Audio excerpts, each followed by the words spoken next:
أعوذ بالله من الشيطان الرجيم. بسم الله الرحمن الرحيم. الحمد لله رب العالمين، والصلاة والسلام على رسول الله وعلى آله وأصحابه أجمعين. أشهد أن لا إله إلا الله وأشهد أن محمدا عبده ورسوله. اللهم صل وسلم وبارك على سيدنا محمد. السلام عليكم ورحمة الله تعالى وبركاته.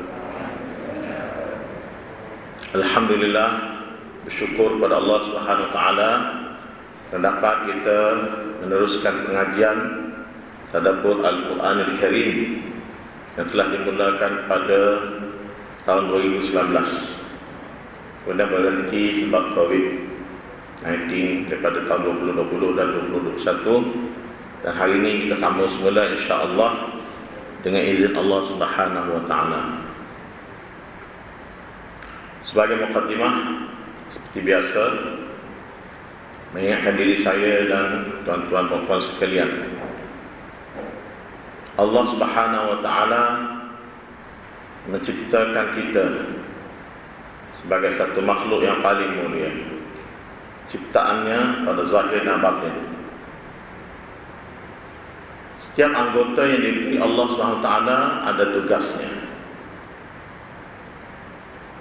Tangan, kaki, mulut, mata, telinga, deria, rasa. Setiap anggota itu ada tugas-tugas khas yang ditugaskan untuk dia lakukan. Apabila anggota itu sakit, maka fungsi anggota itu tidak dapat diteruskan. Sebagai contoh, mata.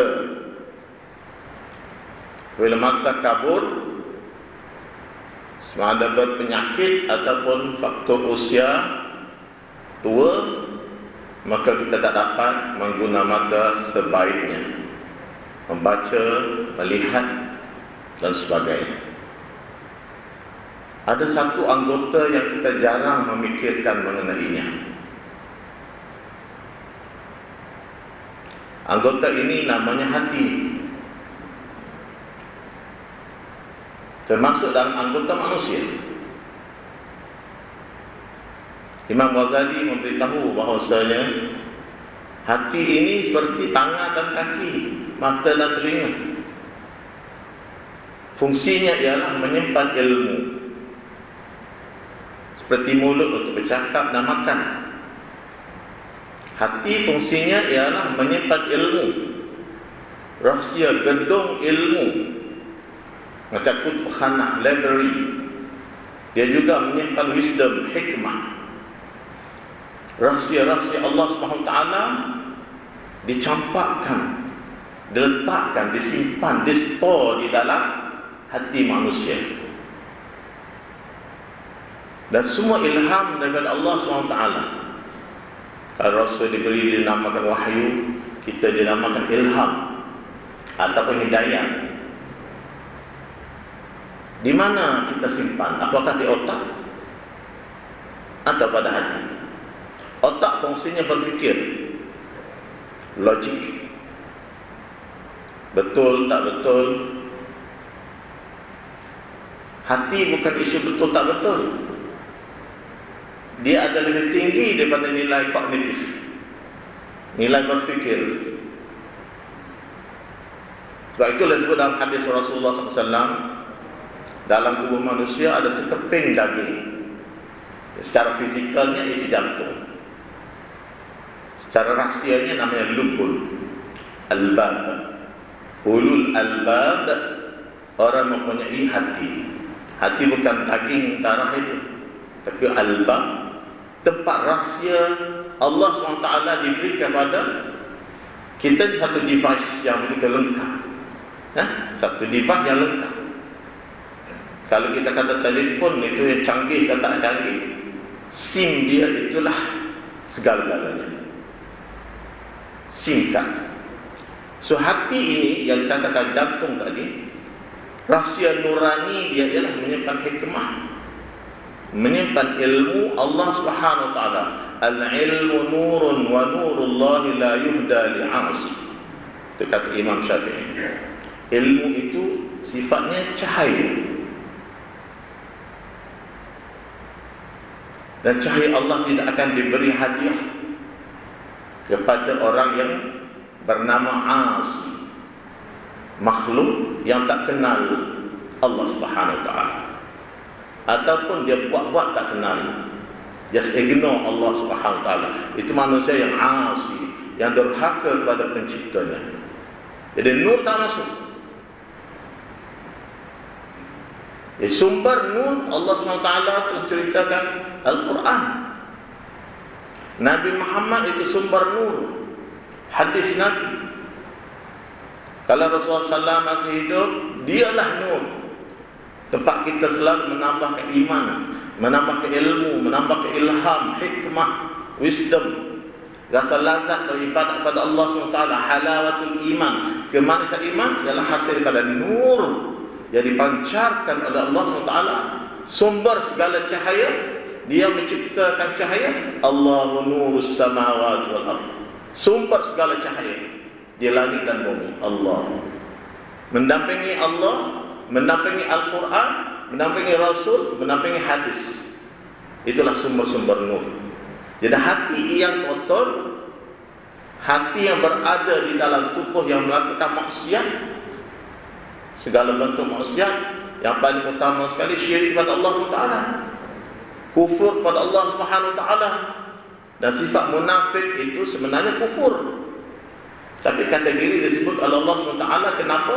Sebab dia itu pada zahirnya bersama orang Islam, dia mengucap asyhadu an la ilaha illallah wa asyhadu anna muhammadar rasulullah, tapi hatinya kufur. Itu diceritakan dalam ayat yang kita telah bicarakan sebelum ini. Daripada ayat 1 sampai 23 itu 5 ayat orang beriman, 2 ayat sahaja orang kafir. Sebab itu clear, it is kufur, kafir. Yang sebakinya daripada 23 ayat pertama surah Baqarah itu ialah tentang orang-orang munafik. Supaya kita kenal, takut-takut kita tergolong dalam golongan tersebut, dan kita kenal orang lain yang bersifat munafikin. Diceritakan oleh Rasulullah SAW dalam hadisnya, sifat orang munafik itu 4. Bila bercakap bohong, diberi amanah dia khianati. Apabila dia berbalah, dia melampau-lampau. Itu di antara tanda-tanda orang munafik. Jelas diberitahu oleh Rasulullah SAW. Al-Quran cerita lebih jelas lagi dalam surah Al-Baqarah itu. Jadi tuan-tuan, sifat hati yang sakit ini bukan kita ikut rasa-rasa. Saya sakit lah, kena pergi jumpa pakar. Sakit mata boleh kita rasa sakit mata, tak ada. Pergi jumpa doktor klinik, dia buat prescription, bagi ubat yang sesuai. Betul tak? Itu secara fizikal, mengobati fizikal kita. Sakit tangan, sakit mata, ears and nose, atau perut, pergi jumpa doktor pakar dia. Tapi kita jarang sekali mengambil berat atau cuba merasai hati kita yang telah sakit ataupun dah rusak. Orang kafir itu sudah disil oleh Allah SWT.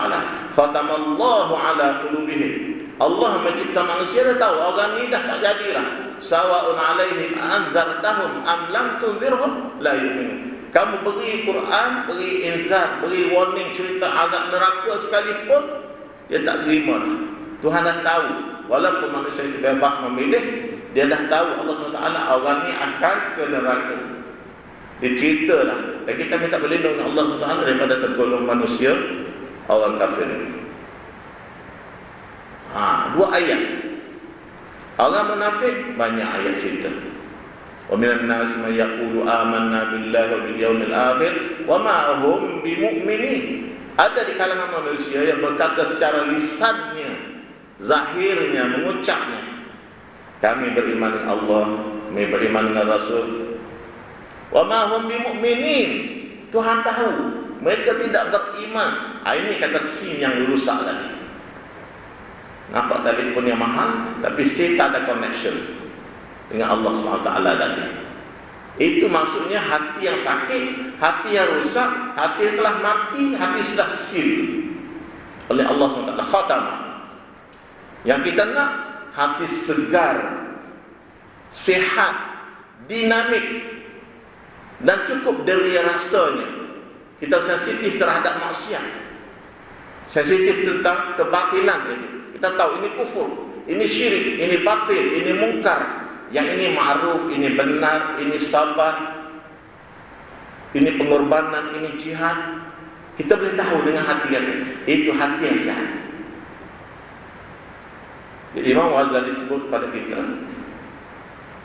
hati ini apabila dia sakit,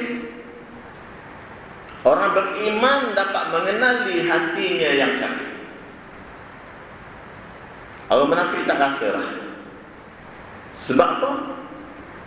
Dia sudah membohongi Allah SWT, membohongi kawan-kawan manusia, human fellow dia, kawan-kawan dia, sesama manusia. Dia tipu. Dia kata aku ada phone, ada SIM. Padahal sebenarnya SIM tak ada connection, tak ada internet. Baik, itulah yang orang beriman sahaja yang boleh mengenali penyakit hati dia. Dan bukan sahaja penyakit hati orang kafir dan orang munafik saja. Allah beritahu kepada orang beriman sifat-sifat akhlak mazmumah. Kita dengki, kita cepat pemarah, iri hati, tamak kepada dunia. Itu sifat-sifat penyakit hati yang juga ada pada orang beriman. Sebab kita manusia, human being, kita diuji oleh Allah SWT. Liyabluwakum ayyukum ahsanu amala. Untuk menguji kamu, siapa di kalangan kamu yang paling baik ihsan dari segi amalannya. So from time to time kita correct. Kita sebagai as human being, kita tahu kita bersalah. Kullu ibn Adam khata' wa khairul khata'in at-tawwabun. Setiap anak Adam itu bersalah, melakukan kesalahan. Kalau kita manusia, bukan malaikat, mesti buat salah. Itu benar tabi'i, Allah dah tahu. Yang masalah dengan orang salah ni, insist nak buat kesalahan. Itu dinamakan dosa besar. Buat dosa kecil, insist on dosa kecil, maka dia menjadi dosa besar. Tapi kita setiap hari kami wudu, gugur dosa-dosa kecil. Setiap hari kita salat, gugur, Allah ampunkan. Dengan sebab kita melakukan ibadat dan taat tadi. Jadi kita nak rasa kita sakit hati atau tidak, sebab itulah kita kena istighfar selalu. Kita rasa tak rasa, sedar tak sedar, dengan istighfar Allah bantu kita untuk menyedarkan diri kita ini hamba Allah yang hina, melakukan salah ya Allah, malu nak minta selalu kepada Allah, nak nikmat, nak gaji banyak, nak rumah besar, nak itu ini aku bagi banyak daripada kamu masih tak puas.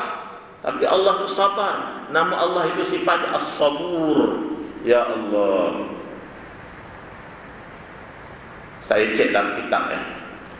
Kitab di antara teknik-teknik berzikir. Orang yang nama Abdul Rahman, seperti saya cek. 2 nama Allah atau 3 nama Allah digandingkan dengan la ilaha illallah. Supaya mudah nak sampai kepada qabul, penerimaan Allah Ta'ala. La ilaha illallah as-sabur. Saya dah cek Abdul Rahman, nama Abdul Rahman As-Sabur, sifat Allah yang paling cepat makbul doanya. Ya Allah Maha Penyabar. Kalau kita fikir Allah sabar tunggu, Allah dah laknat dia, laknat Rasul dia, laknat Qurannya, laknat bunuh orang Islam, tetap memberi rezeki kepada musuh-musuh Islam. Sebab dia ciptakan makhluk. Tanggungjawab Allah memberi rezeki. Tanggungjawab kamu menyembah Allah, tapi kamu mungkar, kamu ingkar dan enggan melawan Allah, melawan Rasul. membunuh nabi-nabi dan rasul-rasul. Itu Bani Israel aku. Nabi Muhammad diperangi. Walaupun begitu, Allah yang utuskan Nabi Muhammad. As-Sabur, Allahu Akbar. Allah Maha Penyabar. Sifat Allah 99 itu. Nama Allah 99, satunya nama As-Sabur. Ya, dua nama lagi saya cek. Kalau siapa nama yang Abdul Rahman ini, gunalah La ilaha illallah As-Sabur. Ulang banyak kali. Dan rasakan sifat sabur.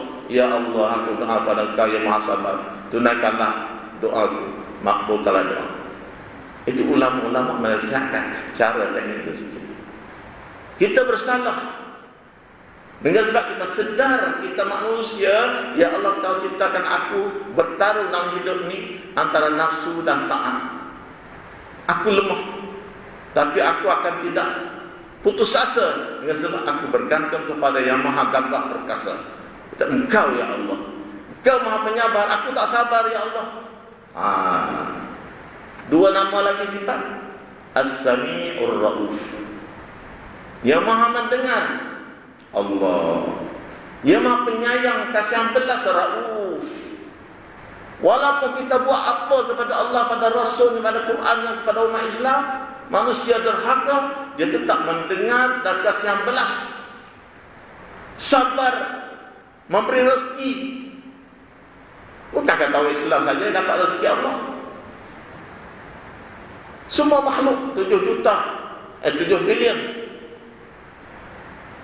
diberinya. Bukan saja manusia, segala planet cakrawala ini. Ada planet berjuta-juta tahun cahaya baru sampai. Luasnya alam ini semua Allah jaga. Allahu Akbar. Kita siapa? Semut dilihat daripada angkasa. Kecil, kerdil. Ini yang dia derhaka, yang lawan Allah. Tiga sifat ini, mukminun, kafirun, munafiqun. Tiga golongan ini diceritakan secara jelas oleh Allah SWT pada bahagian kelompok manusia ini, daripada ayat 1 hingga 23 surah Al-Baqarah. Ini kesimpulan pada kuliah-kuliah yang lepas. Jadi bagaimana kita orang Islam nak mengoptimumkan hati kita? Yang tugasnya zikir, manisnya berzikir, manisnya beribadah, manisnya membaca Al-Quran. Kita rasa tawa happy. Tak ada lazat solat kita, tak ada lazat baca Quran kita. Zikir kalau bisa cepat-cepat. Tadi Ustaz Nasir sebut, Assalamualaikum, Assalamualaikum, terus bangun. Macam solat satu beban. Bagi orang hatinya sehat, dia lazat. Bahkan 7 golongan yang duduk di bawah arasy Allah SWT nanti di akhirat, kelebihan orang hatinya qalbu mu'allaqun bil masajid. Hatinya teringat-ingat, rindu kepada masjid. Dulu kata COVID, kita dapat solat 4 orang saja. Dibuka 500, masih 4 orang.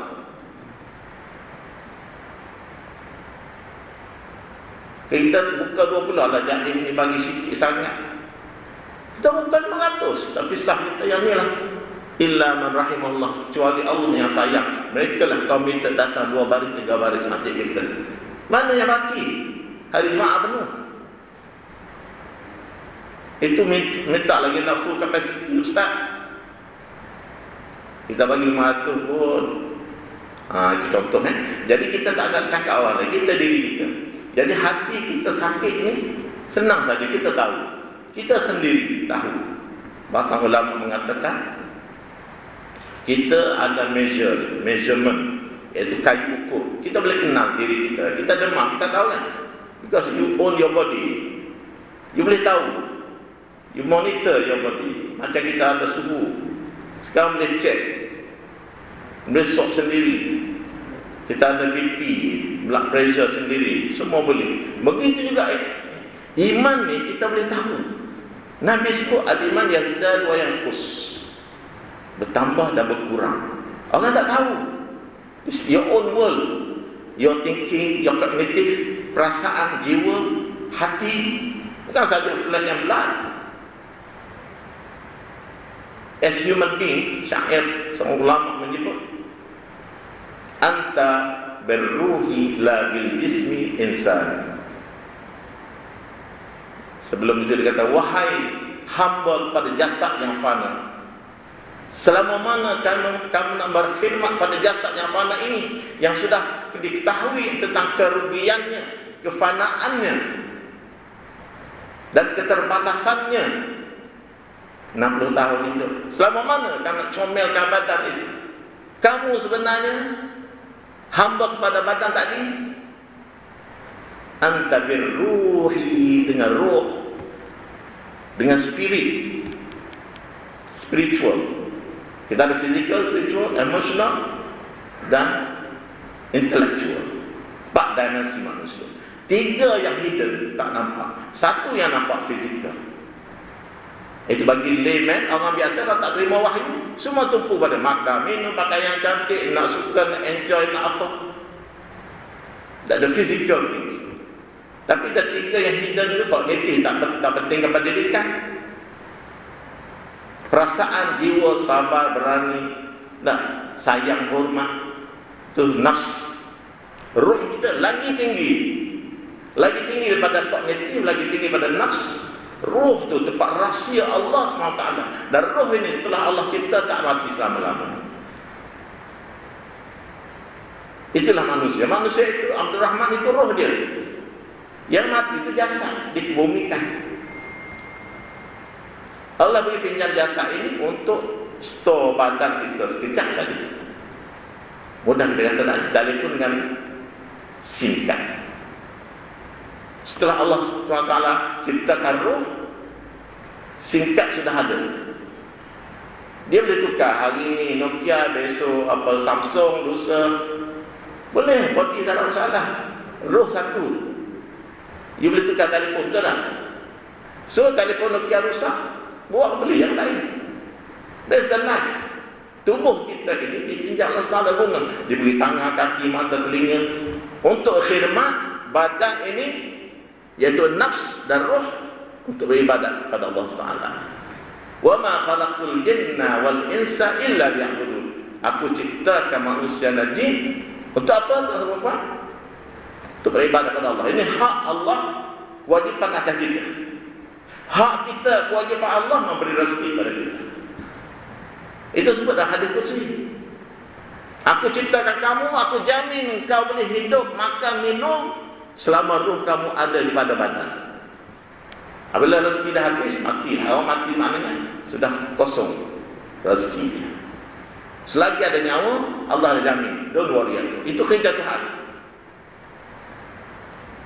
Tugas kamu apa? Beribadat kepada aku. Wahai manusia semua, ya ayuhan nasu ubudu rabbakum. Dan surah Baqarah yang ayat tadi setelah habis cerita tentang sifat-sifat orang beriman dan orang kafir, orang munafik, Allah SWT sebut, ya ayuhan nas ubudu rabbakum. Wahai manusia. Sebab dia sebut 3 golongan tadi, dia sebut pada semua. Bukan beriman saja sembah Allah. Kamu aku ciptakan, marilah sembah aku. Aku cipta kamu untuk beribadah padaku. Malaikat 100% daripada masa itu beribadah kepada Allah. Dia ciptakan makhluk khas, namanya malaikat, bertasbih, berzikir kepada Allah SWT. Malaikat, dia tak ada buat manusia langsung. Tapi manusia ini satu makhluk lain. Diberinya nafsu dan diberinya otak, diberinya perasaan, diberinya daging dan darah dan satu badan untuk hidup dalam certain limit time, 60 tahun, 40 tahun, ada orang 50 tahun dipinjam untuk tujuannya beribadah kepada Allah SWT. Jadi tuan-tuan, kita kena rasa pentingnya monitor aktiviti hati tadi. Kita cepat sensitif dengan fizikal. Hati sakit kita boleh tahu. Ulama sebut, dia kata, senang saja kamu nak tahu kamu buat dosa ke buat kebaikan. Memang ada al-halal bayyin wal haram bayyin, halal jelas, haram jelas. Ada hukum kita tahu. Hati kita memberi signal, hari ini kamu buat dosa. Dia tak membohongi kita. Itu kebenaran yang ada pada hati. Bagi signal, kita buat dosa, kita tak sembunyi. Orang tak tahu, tak nampak kita buat dosa. Tapi hati mencela diri. Wahai badan, engkau nak serikan aku ke neraka kah? Wahai mata, wahai kaki, wahai anggota, engkau telah durhaka pada pencipta. Roh memberitahu kepada badan. Hati kata, apa yang kamu rasa, maha kafis sadri, apa yang rasa tak selesa pada dada kita rasa. Bila kita buat salah, rasa samping. Tengok kanan dan kiri, Allah tak ada apa okey. Dia lupa Allah dah tengok mereka kiri kanan. Nampak tak? Mereka ada. Dia rasa tengok manusia dia memberi tak ada. Dia rasa tak apa dia buat manusia.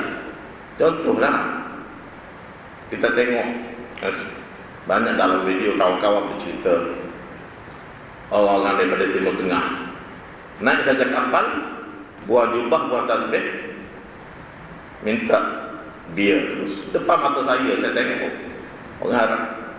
Seolah Islam hanya di negara dia saja. Keluar pada negara dia, sama ada to the west atau to the east, mengenai Bangkok, pergi Korea, pergi China, dah tak ada Tuhan. Di sana mati atas katil, maksiat berzina. Allahu Akbar. Itu makna hati dia sudah tak ada. Dia tak ada rasa berdosa lagi. Mungkin tidak muslim dah. Sebab hadis pun, la yazni hina yazni wa huwa mu'min. Seseorang tidak melakukan zina ketika dia berzina itu dia beriman. Tak mungkin. Mana masa tutup keluar sekejap, tapi dia balik sebelah. Dia bertaubat. Tuhan bagi roh pada dia, nyawa pada dia. Masa tu dah hadis pun, la yasriqu hina yasriqu wa huwa mu'min. Tidak mencuri, seseorang yang mencuri itu ketika itu dia ada iman. Itu sebagai bukti, tuan-tuan. Iman dah tercabut maksudnya. Allah, coba bayang mati atas katil di Bangkok selepas berzina. Allah saja yang tahu. Memang confirm.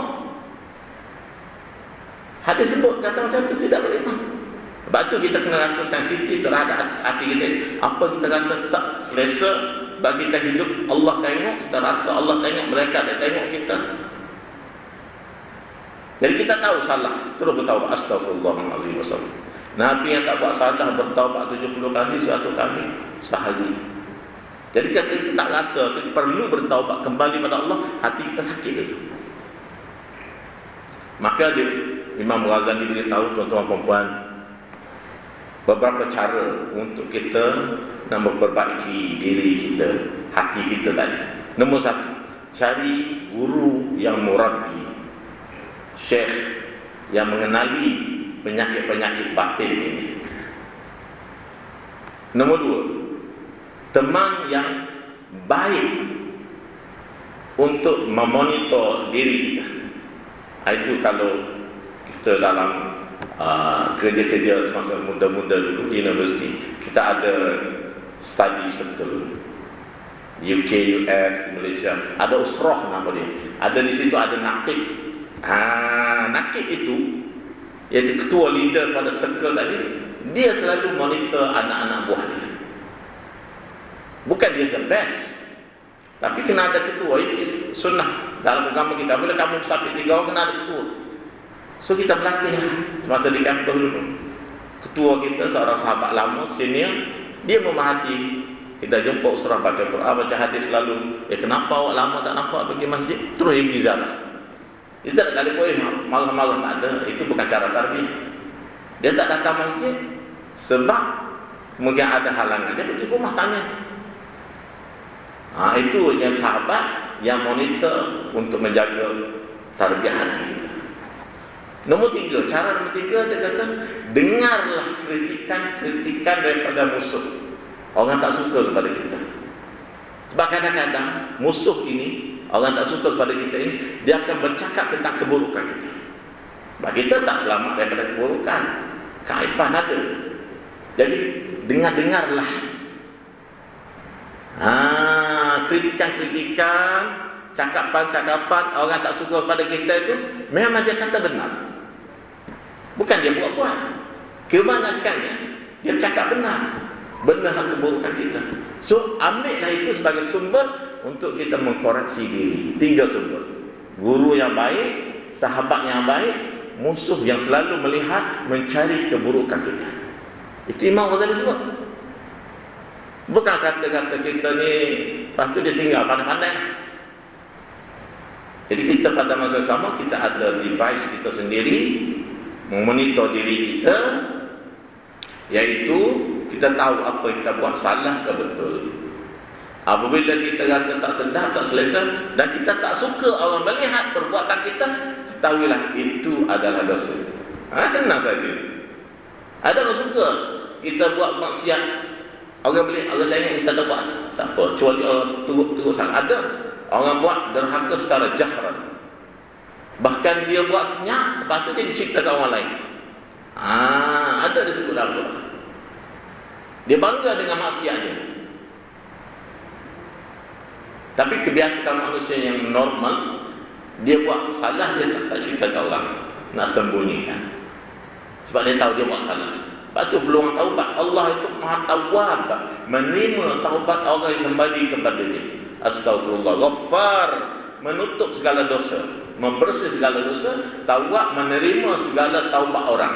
Orang nak kembali kepada Allah, terima. Allah Ghafurur Rahim, Maha Penyayang. Allah Ghaffar, Allah Tawwab. Semua itu sifat-sifat Allah Ta'ala yang maha hebat, yang memberi peluang pada manusia yang lemah ini untuk kembali kepada dia bila bermasa. Jadi itu satu poin yang perlu kita lihat. Kemudian poin kedua, mukadimah saya panjang sebab untuk 12 bulan lagi. Jadi kira hari ini saya kata mukadimah untuk 12 months sampai Disember. Saya ada 1 term lagi sebagai nazir masjid. So tak apalah. Poin 2, saya ada 2 poin saja pagi ini. Poin yang kedua, bagaimana kita nak berinteraksi dengan Al-Quran Al-Karim. Juga Imam Ghazali sebut. Jadi yang tadi conclusion, yang ayat yang kita dah bincang dahulu, daripada ayat 1 hingga ayat 23. Poin nombor 2 ialah bagaimana nak berinteraksi secara berterusan dengan Al-Quran Al-Karim. Ada beberapa step. Nombor satu, kita mesti merasai. Itu perlu hati yang bersih tadi, hati yang suci, selalu bertaubat pada Allah. Walaupun tak sampai level pada wali, malaikat, kita as human being, as layman, orang biasa, tak perlu dipuji-puji orang. Kita dengan Allah Ta'ala cuba baiki diri. Jadi dia kata nombor 1, ingat dan faham serta sedar kamu baca itu ialah kalam Allah, bukan kalam manusia. You are reciting words, verses of Allah Subhanahu wa Ta'ala. Walaupun dia printed di sini sebatang buku dan sebagainya, kita kena rasa that's the level you nak angkat. Selagi tak sampai ke masa tu, selama itulah kita tak akan mendapat jiwa an-nafs ataupun al-qalbus salim tadi, hati yang sihat. Kalau tak sampai, sekarang saya bagi kayu ukur.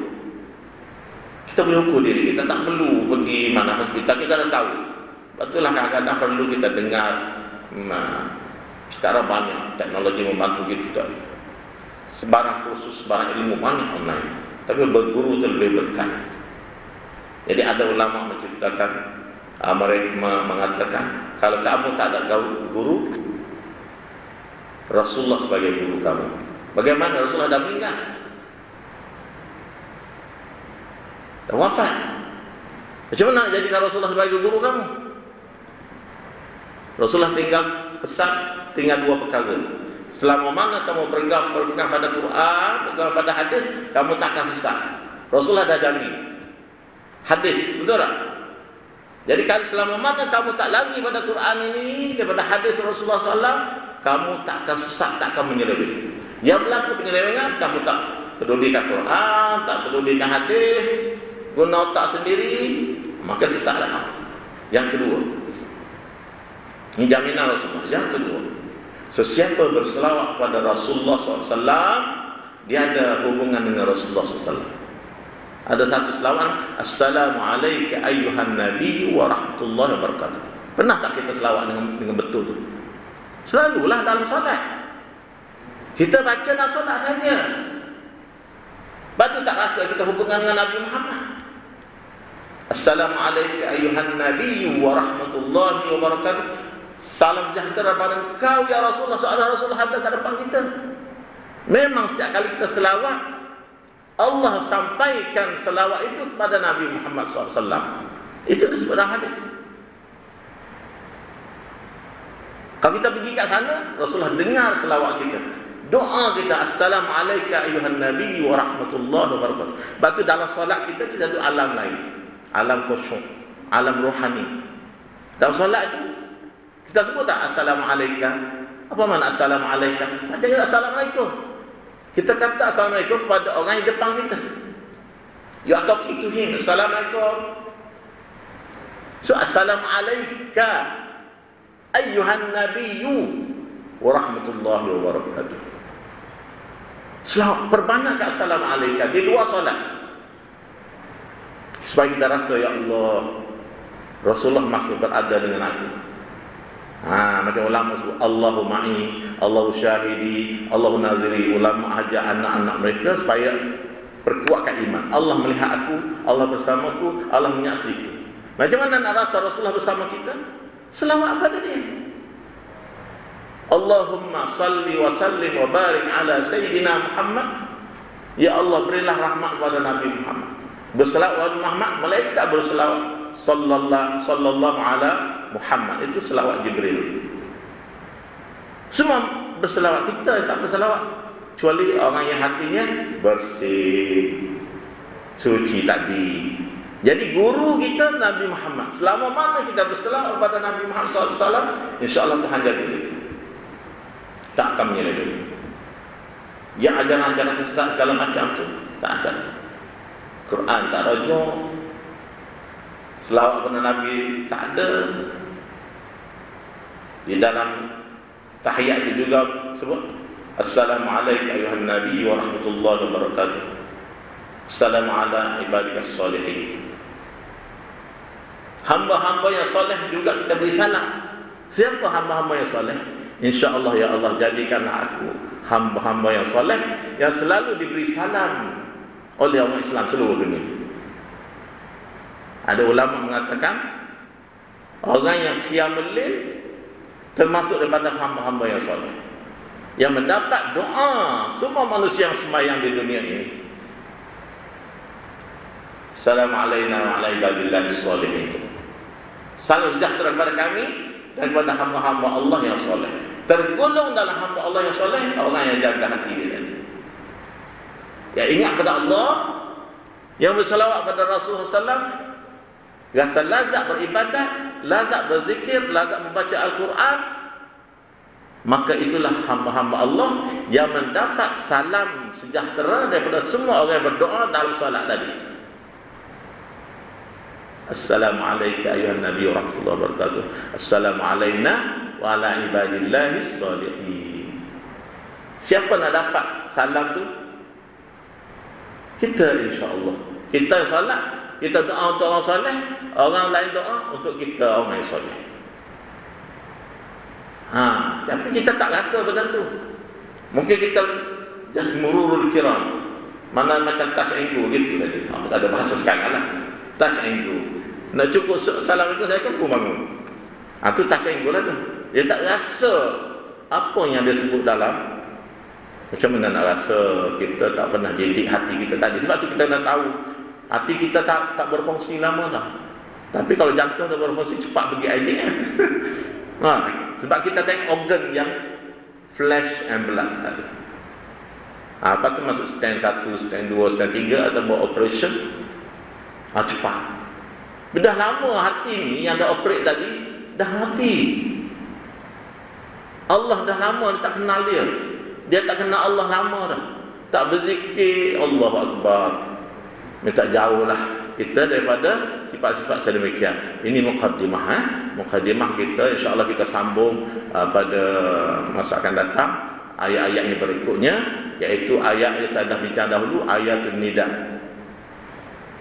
Jadi kita kena baca Al-Quran itu dalam bentuk kita rasa kalam Allah sedang kita baca.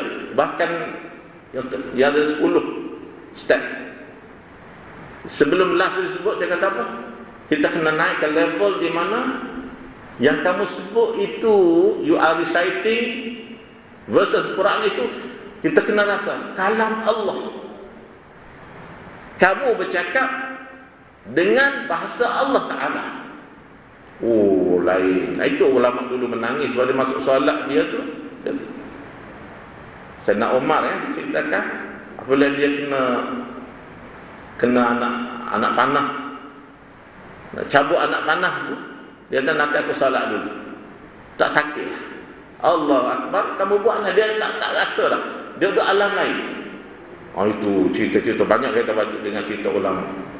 Setengah tu dia solat itu buruk tak kepala dia tak bergerak, maknanya khusyuk dia duduk alam lain. Jadi kita jauh. Jadi at-taraqi, kita kena naikkan level kita. Kita sekarang berada dengan Allah sedang bercakap dengan kita. Maknanya itu kalam Allah, we are reciting kalam Allah itu. Allah yang sebut itu, apa kamu buat? Setiap ayat yang disebut, dia tuju kepada kita. Inilah, ini ayat ni, ini ayat Rasulullah, ini ayat Yahudi, ini ayat orang kafir, ini ayat munafik. Langsung tak sentuh kat kita. Tak ada.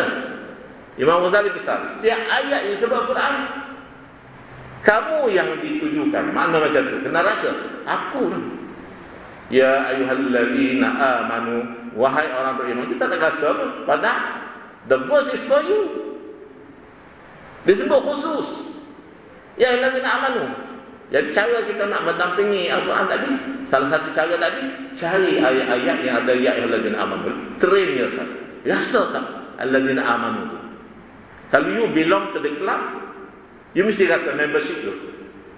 You belong to al-mu'minun. Kalau tidak, ini bukan kelab saya. Sebab kita tak rasa tu. Diri belum ramah, kata diri ramah. You belong to the family. You attach to the family. Jadi rasa belong itu, apabila kita sebut saja nama sifat-sifat beriman, itulah yang sepatutnya kita upgradekan diri kita untuk menjadi orang beriman yang dinamik. Itulah tanda-tanda SIM, hati kita sihat. Dan kita maintain, selalu gelak ni.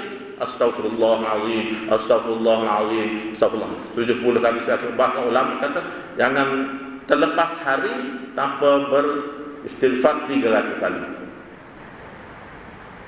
Bagi kita orang biasa ni. Pagi-pagi hari, tak buat dosa lagi, taubat dah Ustaz. Ada orang kata macam tu. Ustaz, baru bangun tidur nak istighfar, apa dosa tak buat lagi? Dia ingat istighfar untuk dosa. Rasulullah tu istighfar setiap hari, bukan untuk dosa. Kelebihan istighfar itu Tuhan teruskan bagi nikmat pada kita. Dan sebab istighfar, itu tajuk lain nanti panjang pula. Dah 7.30. Minta maaf. Jadi insya-Allah setakat ni dulu tuan-tuan, minta maaf. Itu mukaddimah belum masuk tajuk lagi. Jadi kita sambung biidznillah taala pada masa akan datang. Wassalamualaikum warahmatullahi taala wabarakatuh.